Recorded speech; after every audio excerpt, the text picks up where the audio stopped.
Yung tanong, na kaano-ano ko raw. Kasi nga, hindi na tayo nasubaybayan. Dati ko hong kamag-anak, si Lito Lapid. Mangyari, binura ko na yan sa listahan ko ng kamag-anak. Kasi yung si Lito Lapid, walang kwentang tao yan. Ako na nagsasabi sa inyo. Ha? Marami tayong kahit papano na itulong dyan nung panahon ni Ramos, diba? Panahon ni Ramos, kinausap ako nung isa sa mataas na opisyal ng PAGCOR. Inutusan siya ni Ginang Alice Reyes, yung chairman ng PAGCOR. Siya yung ang pinakamalapit doon na opisyal ng gobyerno. Director siya. Ang pangalan noon, Raul Gonzales. Ewan ko kung buhay pa yun. Yung naging amo ni Ding Generoso yun, yung sa charter change, di ba? Yung ginawang Secretary General ng Chacha, ditong sila Pimentel, tsaka nila Kuan.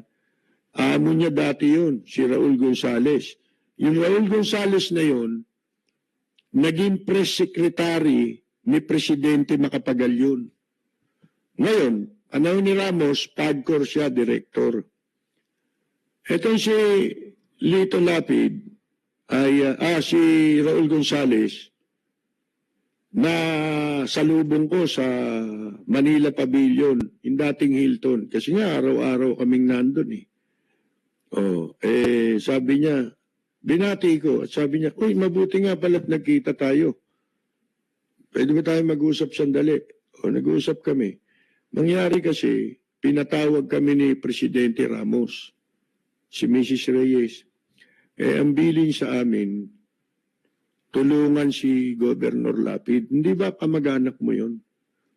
Noong kamag-anak pa siya nun Sabi ko, sabi niya, matutulungan mo ba ako na magkaroon ng appointment? Governor siya nun susubukan ko Sabi ko gano'n. Sige, bigyan ako ng calling card. Ang sabi niya, sinulat sa likod. Kahit matutulog ako, pwede mo akong tawagan dyan. Kung ika nga makakapag-set ng appointment kay Governor. Opo, pumunta ako ng Pampanga. Mga kaibigan. Pagpunta ko ng Pampanga, sinabi ko kay Lito na ganito, ganon. Gusto kong, di ba nagalit si Ramos dyan? Si Ramos, mabuti ganun mabait Mabait si Ramos in fairness. Di ba, tinabig ni Ramos ang kamay niya, nagmamano yan. Natandaan ninyo? Siguro si Ramos na pahiya. Kaya ang ginawa niya, inamo niya si Lito Lapid. Pinuntahan ko doon sa Kapitolyo, sa Pampanga. Sinabi ko sa kanya na gusto siyang makausap at ang instruction sa PAGCOR, tulungan ka sa iyong mga project. Gusto ka makausap. Ang sabi niya, sige, ganitong arawan niya, magkita tayo sa Shangri-La. Yun, dito sa Pasig, di ba? Sa may, Ortigas ba yan? Yan, yung hotel. Meron kami hanyang meeting dun mga gobernur ganun ba? Sige, punta mo ko dun sa venue. Hindi pa niya alam yung venue. Punta mo ko dun. Dun sa meeting. Tapos, kausapin natin. Di pinuntahan ko. Nakita ko, sabi niya, nandiyan na ako sa babae. Sige, punta tayo ron. Pumunta kami. Kasama pa yung sekretarya niya na kamag-anak din namin. Ngayon, upo kami. Ang kasama ko, sino ba kasama ko? 2 periodista kasama ko Mga editor ng periodiko para makilala niya. Kasi alam niyo naman si Lito Lapid, tanga yan, di ba? Para may maitulong naman ako kahit papano bilang nasa media rin. Ngayon, kinausap siya. Dumating dun si Raul Gonzales.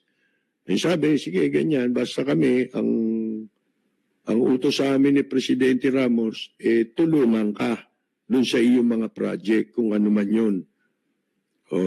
Di nag-iwa-hiwalay na kami. Nung time na yun, ako'y nagra-radyo, broadcaster ako dito sa Nation Broadcasting Corporation. Ano yan? Yan yung istasyon ngayon ni Kibuloy, yung Sunshine Radio. Pero that time, ang pangalan niyan Nation Broadcasting Corporation, the biggest network sa Pilipinas. Kasi lahat ng probinsya meron yan. Mas marami pang istasyon yan kaysa sa gobyerno. Yan ang pinakamalaki, mga kaibigan. Kahit na anong istasyon dito, yun ang pinakamarami. Ultimo sa bundok yata, may istasyon yun. Ngayon, nagpo-programa ako ron. Doon ko nagiging panahuhin si Presidente Gloria Macapagal Arroyo, natatakbo pa lang na senador nun. Nagpupunta sa akin yan doon. Ang programa ko ron, alas 7 yata ng umaga hanggang alas 9 ng umaga, pero may katandem ako. Ngayon, isang araw, nagpo-programa ako, dumating doon, isang kamag-anak namin. Inutusan ni Lito Lapid. May daladalang folder. Pinagintay ko, pagkatapos ko, tsaka kami nag-usap. Sabi ko, ano ba ito? Ito yung pinadala ni Gob. Tinignan ko ngayon. Alam ba ninyo amount na nakasulat? Governor itong pinag-uusapan, kasi sa Pampanga, may mga PAGCOR dyan di ba? Kaya yung PAGCOR, kung sino yung local officials doon, nagbibigay sila talaga ng tulong. Pero ito, instruction ni Presidente Ramos ito Di ba? Mas matindi ito. Yung obligasyon nila, ano yun karaniwan yun Ito, instruction ni Presidente Ramos. Ngayon, sabi ko, alam niyo kung magkano ang project? 1 million. Sabi ko, ibalik mo to. Kasi kako, ano ba yung 1 million? Barya yan. Baka pagtawanan pa tayo dyan.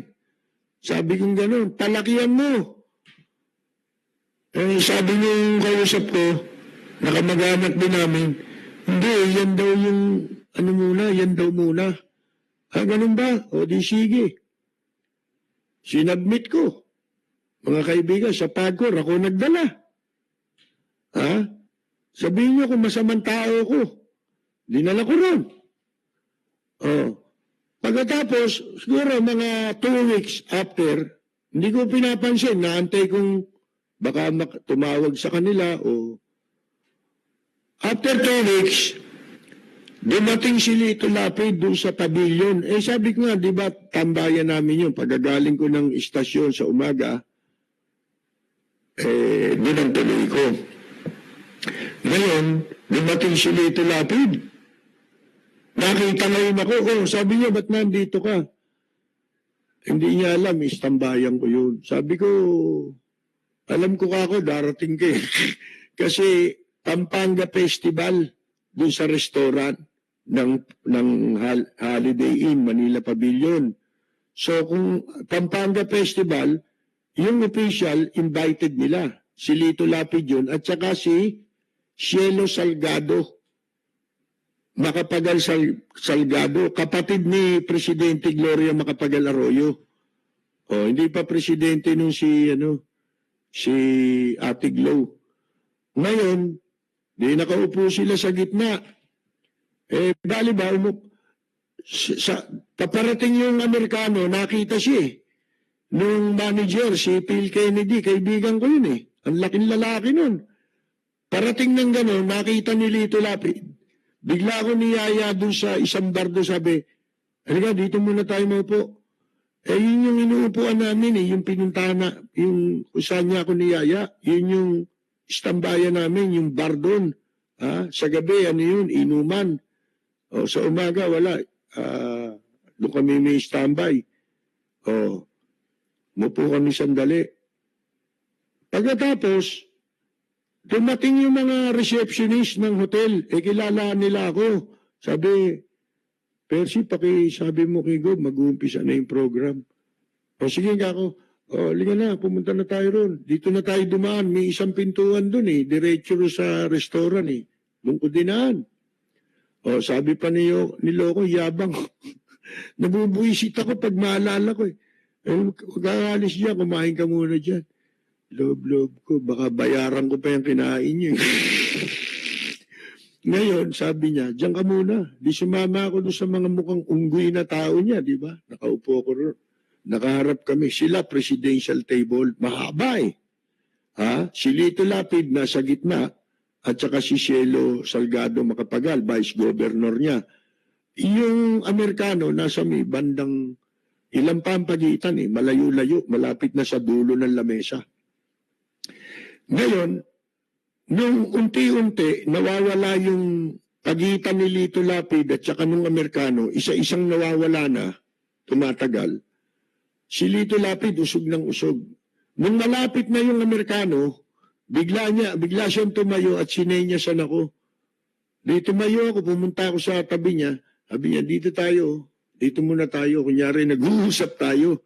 Di nanigarilyo kami. Magkaharap lang kami ganyan. Sabi ko, nakita ko si Mrs. Alice Reyes, yung chairman ng PAGCOR. Andiyan ka ako, si Mrs. Alice Reyes. Puntahan na natin para yung sinabmit ko na proposal nyo, aprobahan na. Di sabi niya, sige. Liga na, punta tayo. Kumakain si Mrs. Reyes, may mga kasama.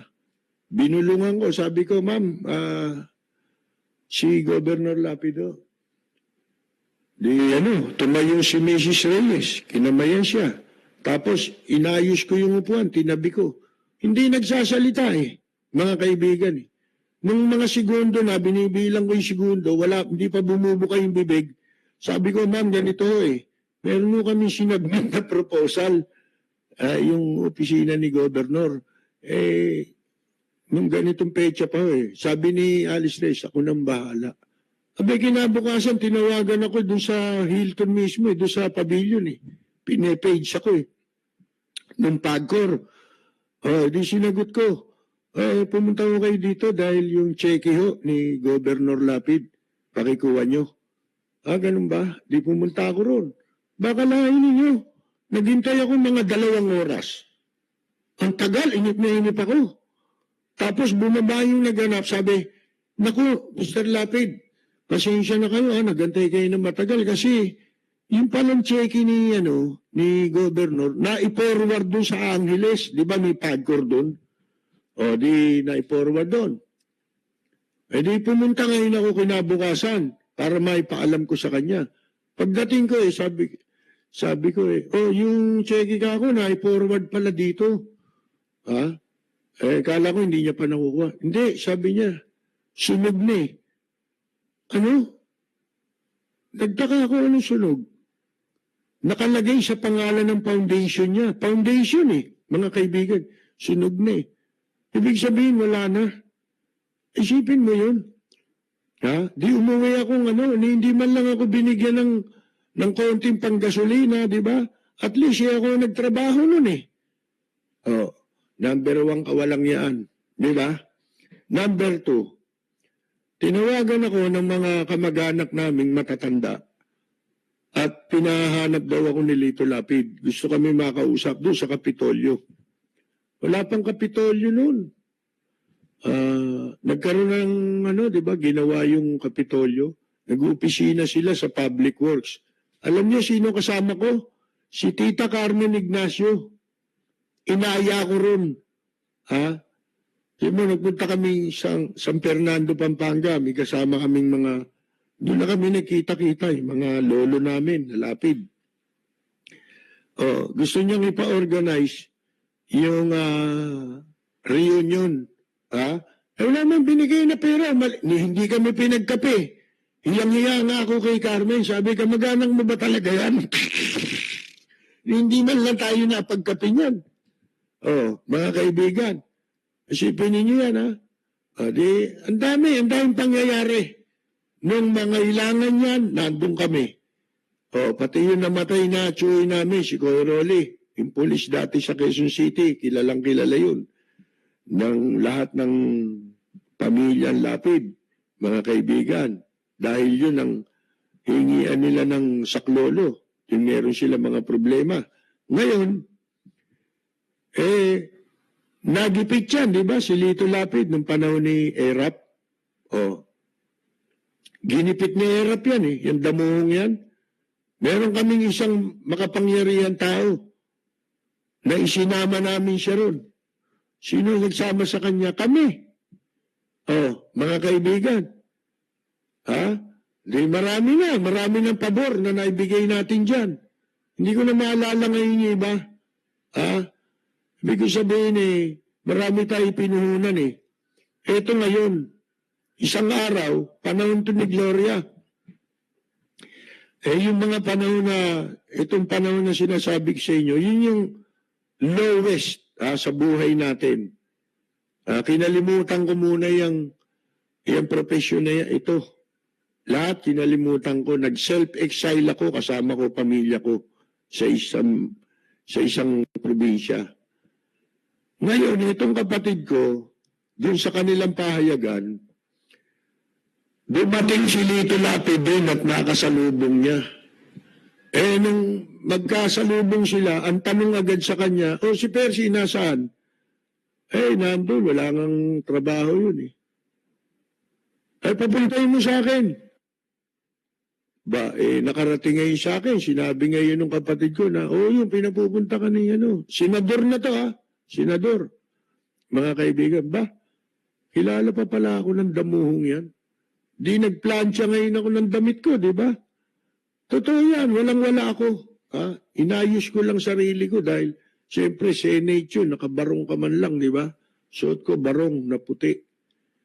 Pilansya ko pa yung damit ko. Naka-gel pa ako mga kaibigan Pagpunta ko ng Senado, akala nga congressman ako May pinuntahan muna ako isang tao dun sa McDonald's, yung ini-standby namin. Iyon, staff dati ni Senador Arturo Tolentino, matanda na yun si Gaspay. Kilala siya sa Senate. Nagpasama ngayon ako sa kanya. Samahan mo ako doon, pupunta lang tayo kay sige, kay Lito Lapid, sige, samahan kita. Sinamahan ako. Eto na ngayon. Pumunta ako. Pinapasok naman ako. Pagpasok ko sinalubong naman ako. Umupo naman kami sa isang may lamesa. Kabarong ako siyempre. Ngayon, may pinakain pa ako ng 3 pirasong langgunisa na kasing laki ng hinlalaki lang. Sabi, yan niya bigay ni Senator Magsaysay. Galing sa Spain. Ganun ba? Masarap. Di kain dito. Sabi, ano bang kako, wala akong trabaho ganun ba? Sige, tayo na kami. Wala siya sinasabi. Pag tayo namin, lumabas na kami. Sumusunod yung abogado niya, buti nga namatay na yun Si Galang ba apelyido nun? Walang galang Di sumunod sa amin, kasama ko si Matandang Gaspay. Inabutan ako ng pera sa kamay. Sabi ko, ano ito? Bigayaan niya ni Senador. Nung tignan ko, 2,000 mga kaibigan. Sabi ko rin sa abogado, kinuha ko yung kamay niya, binalik ko, sabi ko, pakisabi mo kay Senator Lapid, salamat na lang, Sa'yo na lang yan, kako. Wala akong pera nun, isipin ninyo, sa totoo lang, wala akong pamasahe. Mabuti kasama ko yung matanda. Yun ang nautangan ko ng pamasahe para akong makauwi ulit sa malayong lugar. Isipin nyo kung di gago yung animal na yan, mga kaibigan. Nananahimik ako mag-isa Di ba? Katatawag mo ko, wala ka naman palang gagawin. Wala ka naman palang magagawa. Di walang hiya, mga kaibigan. Talagang yung pwesto, para sa kanya lang yan. Para lang sa pamilya niya, mga kaibigan. Maraming galit na tao dyan. Sa totoo lang, ang tawag sa kanya, walang utang na loob. O ngayon, sabihin ninyo, kung kayo si Lito Lapid, ituturing niyo ba akong kamag-anak?